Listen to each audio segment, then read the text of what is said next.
Hello, Bl'Artagnan here with Illusory Lighthouse, the Cait Mission Dungeon Event Lufania Plus. We're bringing a team of Agrias, Edward, and Vaan, featuring no BT+, which is kinda neat, although Agrias is practically the event character based on how I've been seeing this run. But before we get too deep into it, be sure to hit that like button, hit the subscribe button if you haven't already, and leave a comment down below. Let me know your experience of the fight, what teams did you bring, did you pull in the banner? I haven't heard from you in a little while. Give me an update. I actually ended up pulling on the banner, but I'm kind of grumpy because, well, not because of the results. I got the LD and Vane's BT at the 400G tokens, but the footage was corrupted, so I wasn't able to make a video out of it, so I'm a little bit ticked off about that. So, sorry, I'm as grumpy about it as you are.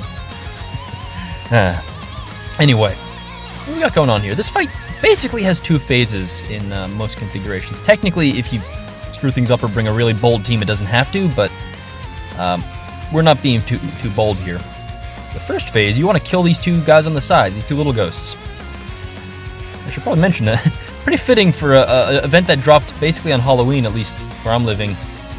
We got to fight with some spooky ghosts. I appreciate that. But anywho, we're using Vaan's burst right now to get rid of these doofuses. That all attack that B has queued up is capable of wiping you out if you're not careful. I will say this team would definitely not survive if it went off. That's okay though.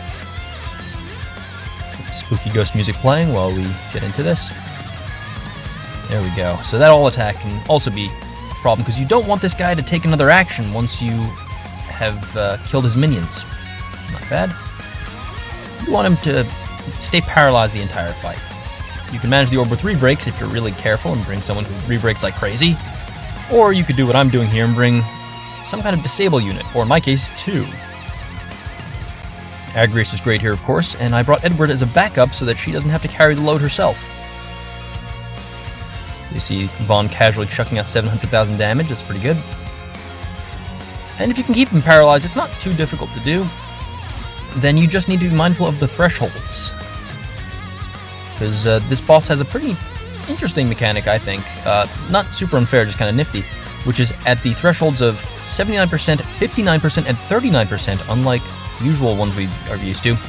He'll warp his turn instantly once you pass that threshold, as you'll probably see on, I'm going to say Vaan's turn. There's no way Edward's going to deal enough damage here. Just go ahead and take advantage of that sleep debuff that's on him right there. There we go. Alright. Now Vaan can go ahead and bring him below that threshold. He's going to warp up. Luckily he's asleep and doesn't resummon his minions, which would suck because he'd go back into that evasion stance, and it's just the worst. You just don't want that. The orb has now disappeared. It'll come back at 59%. If you don't know, it is a sap orb. It goes, I think, up by like 8 or something when he is sapped. Maxing at that, I want to say 12. It also goes up +1 whenever you break him, so if you bring someone like, you know, Vane, some kind of good rebreaker, you can do some interesting stuff there too. A little bit trickier though, especially knowing that you have to let him warp on his thresholds. But from here on out, we kind of have this in the bag. We'll of course need to be mindful of the unusual thresholds. I definitely caught me off guard the first time it happened. I was like, 59%, what the heck is this?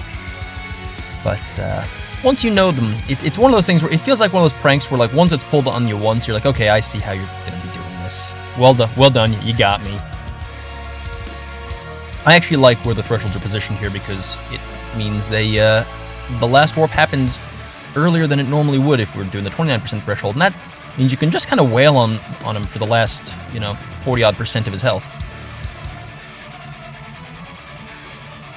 So I'm actually going to go ahead and trigger this because I'm mindful of that 59%. We're going to Brave attack here so that Agrias can be the one to get a paralyze down.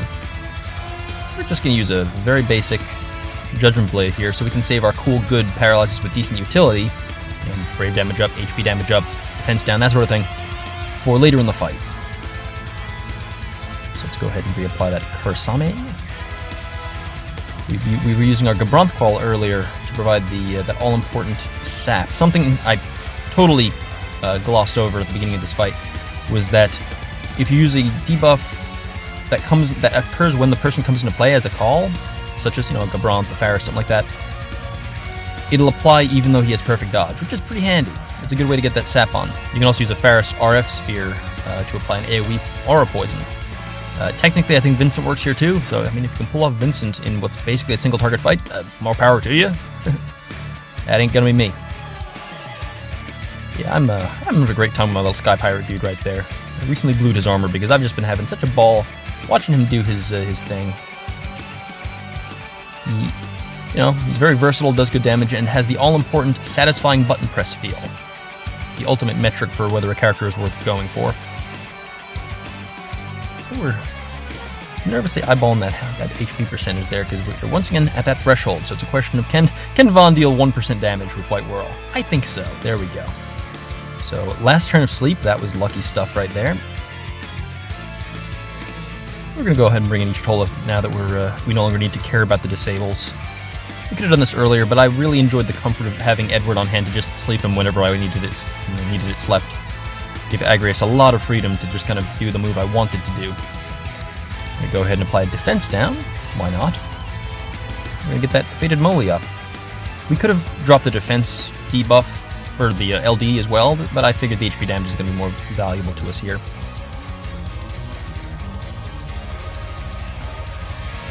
Yeah, this is another one of those fights, as we've been seeing several of, where if you don't have one or two key characters, the fight has a very different dynamic than if you have them. So, like, the Agrias versus non-Agrias experience in this fight is very different. As you can see here, it's been a pretty casual,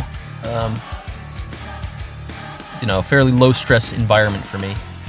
Aside from little trickiness around, the killing the ads at the front end and dealing with the unusual thresholds on the back end.